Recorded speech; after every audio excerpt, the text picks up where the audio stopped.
Trusted -cf file ఉందా? So ఇది నా ట్రస్టెడ్ CA ఫైల్. సో ఈ వాల్యూ నేను పాస్ చేయాల్సి ఉంటుంది ఈ వాల్యూ లోపల. అలానే నాకు సట్ ఫైల్ అడుగుతున్నారు. సట్ ఫైల్ అంటే సర్వర్ ఒక సట్ ఫైల్. సో సర్వర్ ఒక సట్ ఫైల్ ఇక్కడ ఉంది. సో ఈ పాత్ నేను యాడ్ చేయాల్సి ఉంటుంది. అలానే ఇక్కడ మనకి ఏం అడిగారు? కీ అడిగాడు. సట్ కీ. సో ఇక్కడ నాకు సట్ కీ అయితే ఉంది. -key -file. సో ఈ పారామీటర్ నేను యూజ్ చేయాల్సి ఉంటుంది. అండ్ దెన్ స్నాప్ షాట్ ఏ లొకేషన్ లో కావాలనుకున్నా ఆ లొకేషన్ లో సేవ్ చేయొచ్చు. అలానే ఇక్కడ నాకు ఎండ్ పాయింట్ ఉంది కదా, ఎండ్ పాయింట్ లో చూస్తే మీకు 2379 అని ఉంది. ఇక్కడ చూడండి నాకు క్లయింట్ ఉంటుంది, లిజనర్ క్లయింట్ 2379. సో నేను ఇక్కడ మీకు చెప్పాను కదా, ఇక్కడ మీకు చెప్పాను కదా, నా ఏపీఐ వచ్చేసి ఈటీసీడీతో కమ్యూనికేట్ అవుతుందని. ఆ ఏపీఐ అనే సర్వర్ ఈటీసీడీతో ఎలా కమ్యూనికేట్ అవుతుంది? ఇది ఈ పోర్ట్ యూజ్ చేసుకుంటుంది, 2379 పోర్ట్. ఈ 2379 పోర్ట్ యూజ్ చేసుకుని నా ఈటీసీడీతో కమ్యూనికేట్ అవుతుంది. ఓకేనా? సో రైట్, నాకు నా డేటా అంతా, ఇన్ఫర్మేషన్ అంతా వచ్చేసింది. నేనేం చేస్తాను ఇప్పుడు,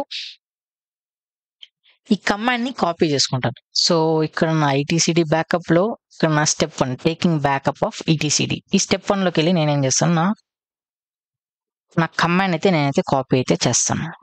ఆ కమాండ్ నేను కాపీ అయితే చేశాను. ఓకే, నేను ఇలా రిమూవ్ అయితే చేసుకోవచ్చు. నాకు అంతా ఒకే లైన్ లో కావాలి. అండ్ దెన్ ఇక్కడ స్లాష్ కూడా తీసేసి ఈ స్నాప్ షాట్ ని కూడా నేను ఇదే ప్లేస్ లో అయితే సేవ్ చేస్తాను ఒకే లైన్ లో. రైట్,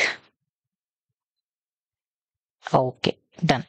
ఇప్పుడు నాకు ఈ ఈటీసీడీ ఏపీఐ అనేది నేను ప్రతిసారి రన్ చేయాల్సి ఉంటుంది. దానికంటే నేను ఏం చేస్తానంటే, నేను ఒక వేరియబుల్, ఎన్వైరన్మెంట్ వేరియబుల్ ని క్రియేట్ చేస్తాను. నేనేం చేస్తాను, దీన్ని అలానే కాపీ చేసుకొని నా సిస్టంలోకి వచ్చేసి ఎక్స్పోర్ట్ etcd_API3 ఎంట్రీ ఇచ్చేసి, అలానే మనం bash rcలో కూడా మనం చేంజ్ చేద్దాం. సో cd ఇచ్చి vi.bashrc ఎంటర్. సో ఇలా ఇక్కడ మీరు లాస్ట్ లో ఎక్స్పోర్ట్ అని ఇచ్చి etcd_API3, దాని తర్వాత మీరు సోర్స్ చేయాల్సి ఉంటుంది, source.bashrc. దెన్ అయిపోయింది.